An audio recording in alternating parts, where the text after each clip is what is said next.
मैंने ऐसी अद्भुत महिला को पहले कभी नहीं देखा जो हर बार बाहर जाने पर घर लौटते समय इस नदी को तैरकर पार करती थी और यह घर के रास्ते में सबसे बड़ी बाधा बन गई थी। तेज बहाव वाला पानी न केवल बेहद खतरनाक था बल्कि परिवार के बाहर निकलने के रास्ते को भी रोकता था। इसलिए उसने अपने परिवार के लिए घर के दरवाजे से जुड़ा एक नदी पार करने वाला पुल बनाने का फैसला किया। मैंने पुल बनते देखा है, लेकिन इस तरह का पुल बनाना वाकई अनोखा है। महिला ने पहले नदी के एक किनारे पर एक समतल जमीन तैयार की, फिर माप के अनुसार बांस को काटकर खंडों में बांटा और जरूरी जगहों पर खांचे बनाए। समतल की गई जमीन पर छेद खोदे, फिर काटे गए बांस को उसमें डाला ताकि यह नदी पार करने वाले पुल का आधार स्तंभ बन सके। लेकिन इसे मजबूत करने के लिए जमीन पर बांस से एक ढांचा बनाया और चारों कोनों पर एक एक बांस को मजबूती के लिए स्थापित किया। मजबूती से बांधने के बाद इस ढांचे के साथ ऊपर की ओर बांस को जोड़ा गया ताकि इसे और बेहतर किया जा सके। इस तरह यह स्तंभ और भी मजबूत हो गया। स्तंभ के अंदर की लंबाई चौड़ाई को मापा गया और उसी के आधार पर कुछ बांस काटे गए। फिर इन बांसों को चीरकर पतली पट्टियां बनाई गईं और तारों की मदद से इन पट्टियों को स्तंभ के चारों ओर बांधा गया। इससे एक सील किया हुआ ढांचा तैयार हुआ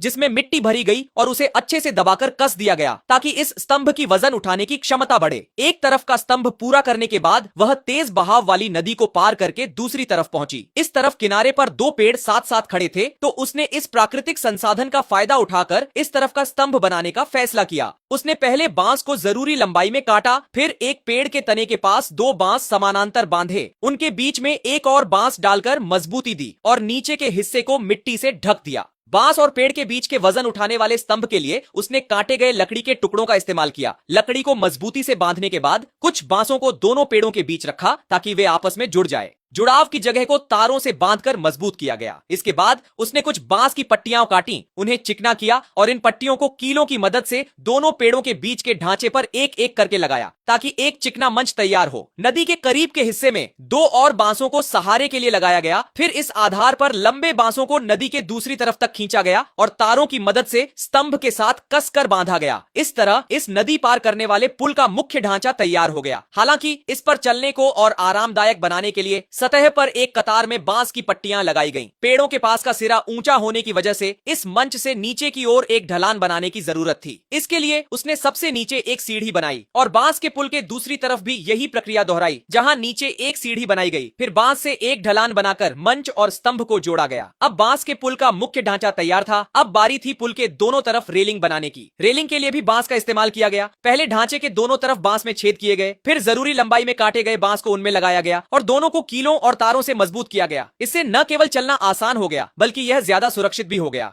रेलिंग के नीचे के सहारा देने वाले स्तंभों को भी उसी तरह बनाया गया। पहले छेद किए गए, फिर बांस लगाए गए और आखिर में तारों और कीलों से बांधा गया।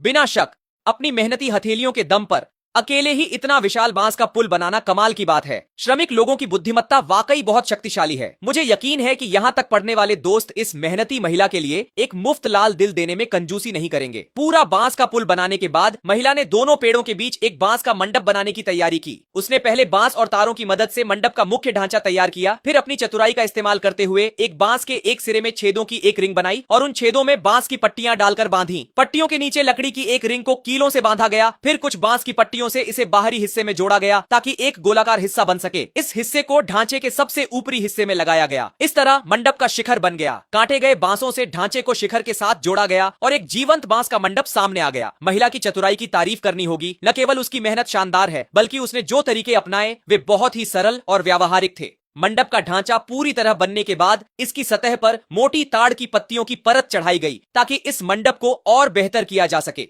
पूरे बांस के पुल को भी उसी तरह ढांचा बनाकर ताड़ की पत्तियों से ढका गया। आखिरकार महिला की करीब एक महीने की अथक मेहनत के बाद खुशी से जुड़ा यह नदी पार करने वाला बांस का पुल पूरी तरह बनकर तैयार हो गया। अगर पूरे 10 में से अंक देने हो तो आप इस मेहनती और बुद्धिमान कारीगर को कितने अंक देंगे?